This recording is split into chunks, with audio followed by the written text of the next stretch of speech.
வணக்க நண்பர்களே, தங்க விலை அதிரடியாக சரிஞ்சிருக்கு.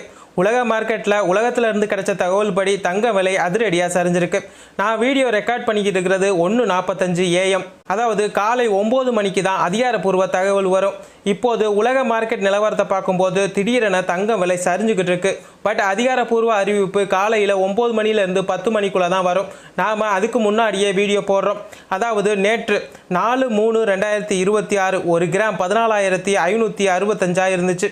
இன்று 1 கிராம் 14,100 வரை குறைந்து இருக்கலாம் என கணிக்கப்படுது.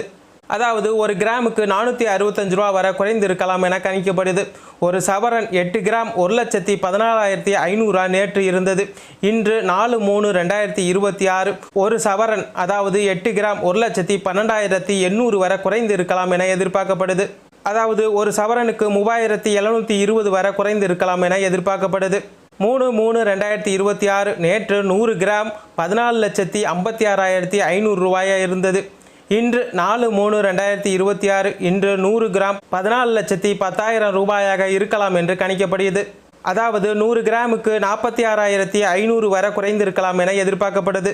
இதற்கு காரணம் உலகத்தில் நடக்கிற பலவிதமான போர் சூழல் காரணமாக இருக்கலாம் என கணிக்கப்படுது. அது மட்டும் இல்லாமல் சில முக்கிய கணிப்பாளர்களே தங்கம் விலை ஏன் திடீரென ஏறினதுன்னு கணிக்க முடியலை, தங்கம் விலை ஏன் இறங்குதுன்னு கணிக்க முடியலை, போர் சூழல்னால தங்கம் விலை ஏறிச்சுன்னு சொன்னாங்க. இப்போ போர் நடந்துக்கிட்டு இருக்கும்போது தங்கம் விலை ஏன் குறைஞ்சிச்சுன்னு யாரும் சொல்ல மாட்டாங்க.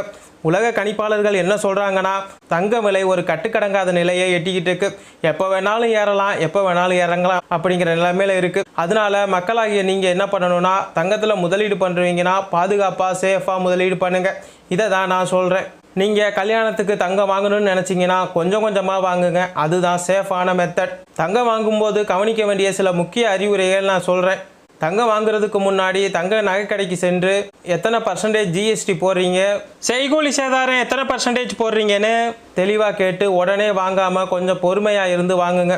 அதுதான் நான் சொல்லிக்கிறது.